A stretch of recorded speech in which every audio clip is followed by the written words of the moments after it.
Obrigado, Senhor, pela minha família.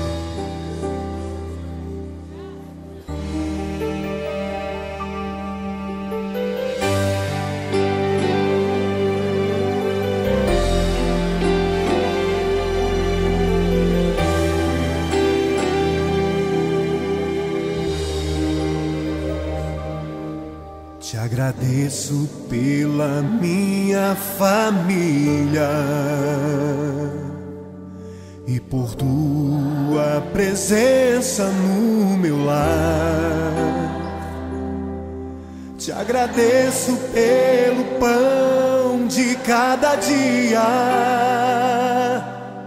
que o Senhor nunca deixou faltar.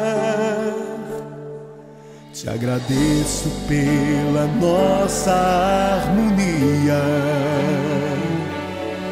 Só em Ti, Senhor, podemos confiar. Já te agradeço pelas Tuas maravilhas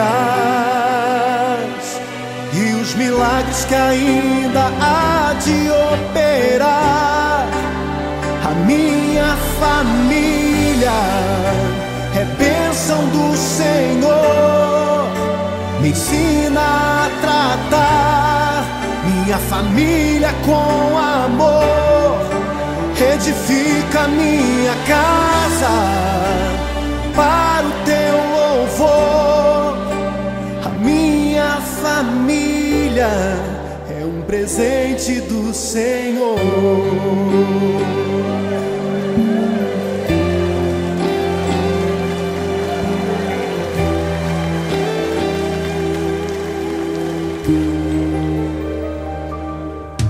Te agradeço pela minha família e por Tua presença no meu lar. Te agradeço pelo pão de cada dia que o Senhor nunca deixou faltar. Te agradeço pela nossa harmonia. Só em Ti, Senhor, podemos confiar. Já te agradeço pelas Tuas maravilhas e os milagres que ainda há de operar. A minha família é bênção do Senhor. Me ensina a tratar minha família com amor. Edifica minha casa para o Teu louvor.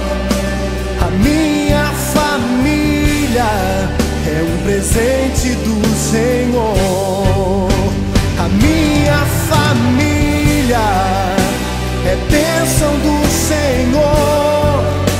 Me ensina a tratar minha família com amor. Edifica minha casa para o Teu louvor. A minha família é um presente do Senhor.